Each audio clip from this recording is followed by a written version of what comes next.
देखिए जहानाबाद की मृत्यु को लेकर लगातार छात्रा आंदोलन में है। ये मगध महिला कॉलेज के पास है और आप देख सकते हैं मगध महिला कॉलेज के तमाम छात्रा हैं जो इस तरीके से आप देख सकते हैं पिछले 25 दिन हो और अब तक न्याय की प्रक्रिया है। एक परफेक्ट जो पीजी हॉस्टल्स और शंभू हॉस्टल दोनों जो छात्राएं थी वो मेडिकल की तैयारी कर रही थी। ये दूसरे की जान बचाने के लिए निकली थी और आज उनकी ही जान इस तरीके से ले ली गई है जो आज पूरे बिहार को झकझोर करके रख दिया गया है। तो आप देख लीजिए कि सरकार की जो जिस तरीके से प्रशासन का जो रवैया रहा है, लापरवाही रहा है, तमाम तरीके से एविडेंस को छुपाने का प्रयास, एविडेंस को मिटाने का प्रयास, तमाम ये कांड किए हैं, ये उस पे लेंगे, बुलडोजर चलाएंगे उस पे।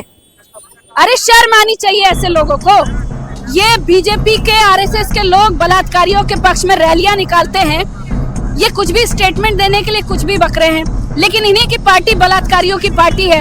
इन्हीं की पार्टी कठुआ उन्नाव जैसे केसेस को अंजाम दे रही है, बलात्कारियों के पक्ष में तिरंगा रैलियां निकालती है। तो ये किस मुंह से कह रहे? इनको बुलडोजर सिर्फ कमजोरों पे, अल्पसंख्यकों पे चलाना आता है। होती है, खुद मेरे साथ मैंने भी अनुभव किया है, लेकिन मैंने ये नहीं सीखा है कि आंखें नीचे करके और सर नीचे करके चलते रहिए, कोई कुछ भी कर दे। तो ये चाह रहे हैं कि इसे दबा दिया जाए, लेकिन यहाँ के लोग, यहाँ की छात्राएं इस चीज को होने नहीं देंगी और हम लोग लगातार इसके खिलाफ सड़कों पर मौजूद हैं जब तक न्याय नहीं मिलता। हम लोग लोगों के बीच ऐसे कैंपेन चलाएंगे और छात्राओं को इकट्ठा करेंगे इस मसले पर कि इस पे एक मूवमेंट खड़ा किया जाए, इस पे एक आंदोलन खड़ा किया जाए। और ये लंबी लड़ाई है, सड़कों पर जब तक हम लोग उतरेंगे नहीं तब तक इसका फैसला नहीं आएगा, क्योंकि सरकार की नीयत शुरू से जाहिर हो चुकी है। जिस तरीके से केस को दबाया जा रहा है और लीपापोती की जा रही है, तो ऐसे बैठ करके तो न्याय नहीं मिलेगा। नमस्कार, मैं हूं अनुराधा शाह, आप देख रहे हैं राजनीतिक दृष्टि।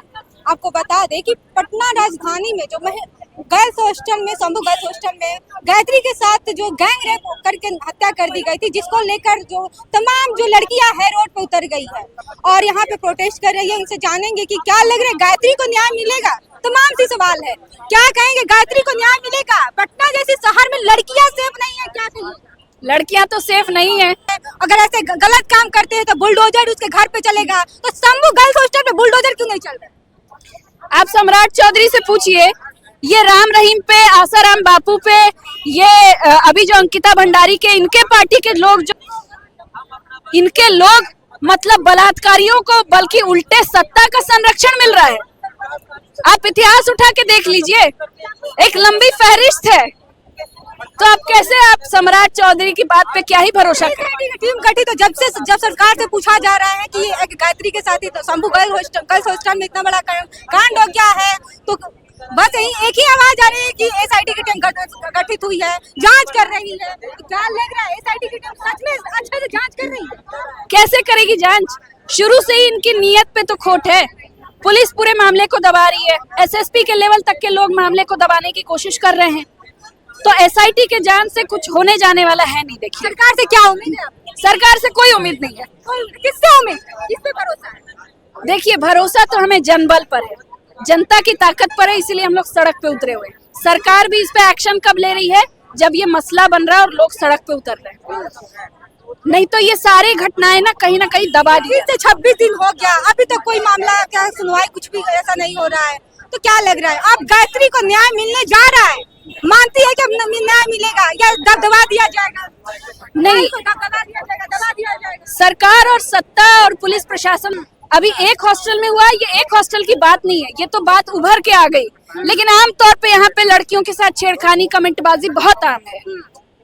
तो इसके खिलाफ एक लंबी लड़ाई है, एक आंदोलन को खड़ा करने की जरूरत है आज, और इसी के साथ न्याय मिल सकता है, इसके अलावा नहीं मिल सकता। क्या आपके घर वाले भी प्रेशर बना रहे हैं कि आप घर वापस आ जाओ, अब पढ़ना लिखना नहीं है? आपके भी घर वाले कुछ ऐसा कर रहे हैं? डर का माहौल है? देखिए, डर के माहौल के साथ क्या होता है ना, आप जहाँ चुप हो जाएंगे वहां भी आपके साथ वैसी घटनाएं होंगी। तो बेहतर है कि आप पलट कर बोले और उसको बदलने की कोशिश करें। चलिए, पलट, आप तभी ही न्याय मिल सकता है जब आप पलट करके इसके लिए लड़ेंगे, वरना कोई न्याय नहीं मिलेगा, वरना ये चीजें बदस्तूर जारी रहेंगी। क्या लग रहा है, महिला सुरक्षित नहीं है बिहार में? बिल्कुल सुरक्षित नहीं है, असुरक्षित महसूस करती है। तो क्या लग रहा है, न्याय मिलेगा गायत्री को? न्याय नहीं मिल रहा है तभी तो हम लोग सड़क पे उतरे हैं ना। सड़क पे उतरने से न्याय मिल जाएगा? मिलना चाहिए, अगर नहीं मिलेगा तो इससे भी बड़ा आंदोलन करेंगे। इससे बड़ा आंदोलन क्या करेंगे? ये तो अभी कम संख्या दिख रही है ना, और ज्यादा संख्या बढ़ेगी। और ज्यादा संख्या बढ़ेगा। क्या मांग है आपकी? क्या मांग है? हमारी मांग ये है कि जो नीट छात्रा गायत्री के साथ रेप हुआ है और उसे एज अ सुसाइड केस बना दिया गया है, उसे न्याय दीजिए। न्याय की हम लोग मांग करें। अगर वो न्याय नहीं देंगे तो हम इससे भी बड़ा मार्च निकालेंगे, और उससे भी अगर उनकी चुप्पी नहीं टूटेगी तो हम विधानसभा घेराव भी करेंगे। तो पप्पू यादव भी सांसद में आवाज उठाए, सांसद तक आवाज चला गया। आवाज वो तो आप मीडिया बंधुओं के वजह से इस जघन्य अपराध को कहीं न कहीं स्ट्रीम मीडिया तक लाने का काम किया है, और नीट छात्रा जिसकी संदिग्ध तरीके से इस घटना को सुसाइड केस में तब्दील कर देने के लिए जो ओवरडोज का नाम दिया गया, पीसी कर दिया गया बिना किसी जांच के। आज 25 दिन हो गया है, किसी भी प्रकार से अपराधी अभी तक पकड़े नहीं गए हैं। तो ये सरकार प्रशासन मिल करके ऐसे जघन्य अपराध को करने वाले जो अपराधी होते हैं उनका मनोबल को बढ़ा रहे हैं। ऐसे में हम मांग करते हैं कि आज जो बेटी बचाओ न्याय मार्च जो मगध महिला कॉलेज से कारगिल चौक तक निकाला गया है, इस न्याय मार्च के तहत हम मांग करते हैं कि नीट छात्रा जो दोनों छात्राएं हैं शंभू हॉस्टल्स और परफेक्ट पीजी हॉस्टल्स की जो दोनों छात्राएं, उन दोनों केसेस में सीबीआई की जांच हो। हम मांग करते हैं कि बिहार भर में तमाम कोने कोने में छात्राएं पढ़ने जाती है, इसलिए सरकारी जो है छात्रावास मुहैया कराया जाए। कामकाज कर रही महिलाओं के लिए आईसीसी के गठन हो, शैक्षणिक संस्थान में जीएस कैश लागू हो। हम मांग करते हैं कि बिहार में एक भी घटना अगर महिलाओं के ऊपर घटता है तो डीएम और एसपी इसकी रिस्पॉन्सिबिलिटी ले, बिहार सरकार इसकी रिस्पॉन्सिबिलिटी ले। पीजी हॉस्टल्स, गर्ल्स हॉस्टल जहां छात्राएं रह रही है, एक तरीके से सुरक्षा की जो बात होती है तो हॉस्टल्स की रजिस्ट्रेशन और तमाम तरीके से सीसीटीवी कैमरा और पूरे तरीके से जो एक कारगर नियामक जो बनाई जाती है कमेटी वो बने, और ऐसे में तभी हम संभव एक प्रयास कर सकते हैं बेटी को बचाने की दिशा में। आज इस न्याय मार्च के माध्यम से हम यह कहना चाहते हैं कि 3 फरवरी को आयशा एफपा का जन सुनवाई पटना कॉलेज पटना यूनिवर्सिटी में होने जा रहा है।